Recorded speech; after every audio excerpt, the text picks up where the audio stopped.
Welcome back there, everyone. Today's video is going to be on a bit of a out there topic to some of you who may not be familiar with the term of anti-fragility. Now, anti-fragility is based on the book Anti-Fragile, which I highly recommend to people. It came up in conversation, and I said, someone was asking, what book should I read? And well, it's a good one. Anyway, I am going to look at how that briefly today, at how that applies to investments. So as I mentioned, Anti-Fragile, a book by Mr. Taleb, Nassim Nicholas Taleb, would recommend. It is a great way to think about markets, I think. But just for those of you who don't want to pause this video, run out, buy the book, read it. Just a quick 20-second overview right here. The concept of anti-fragility is basically something that gets stronger from volatility, gets benefits from weakness, benefits from chaos, not just can survive it, but can thrive going into it. So I'm just going to discuss today a few ways where you can find elements of that in companies. So the first thing isn't so much anti-fragile as anti-fragile. So if a company has a ton of debt, well, debt makes it fragile. Because in the worst times, they would have to focus on paying the debt as opposed to doing other things that the market might give it opportunity to do.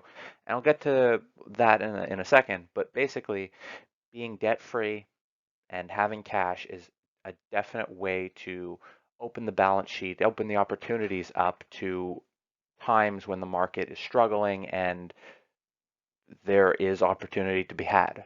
So on this channel, much of what I discuss is commodity based. And when it comes to commodities, you need to look at the cost curve. Cost curve is king. Now,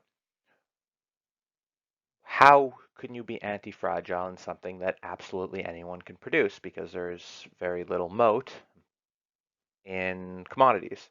Well, if you have a solid operation that is low on the cost curve, that is the key to having an anti-fragile commodity operation. Now, of course, the people will say, "Are you anti-fragile on commodities? Are you kidding me?" Well, I mean, if you can find a way to produce something at much better cost than their peers, then yeah, there's going to be booms. Yeah, there's going to be busts. It's going to be volatile.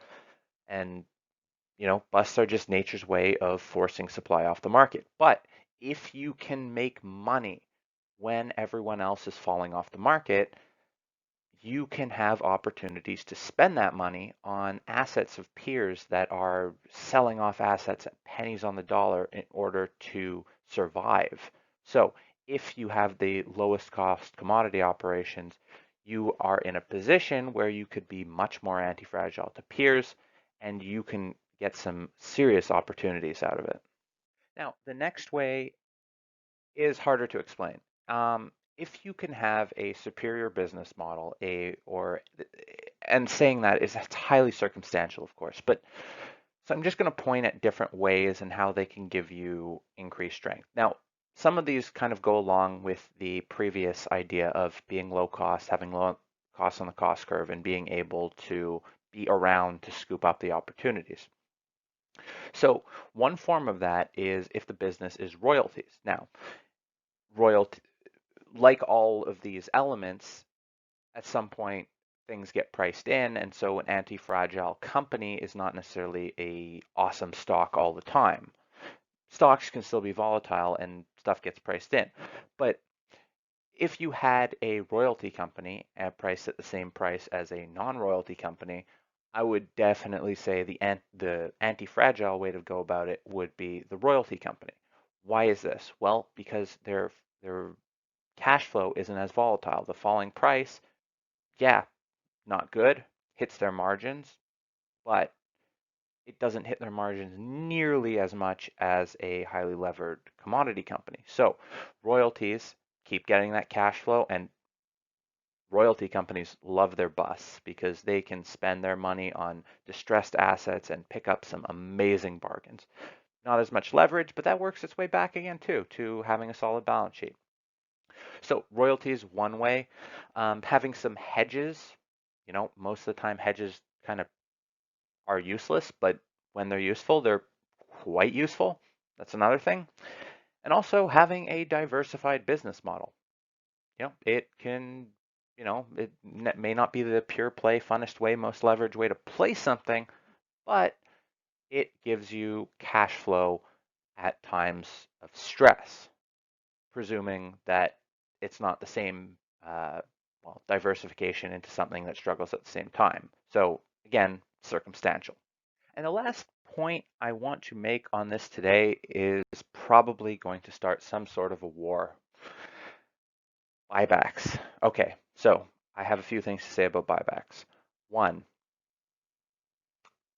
everyone's going to hate me after this slide. Two, most buybacks are a poor way of spending money.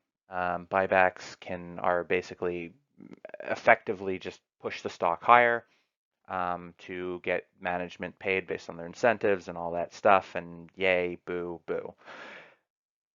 But having a buyback when the company is cheap, when, again, you have a solid balance sheet, there's stress in the market, and the share price gets obliterated because anti-fragile companies are not immune to having their share price knocked off the wall.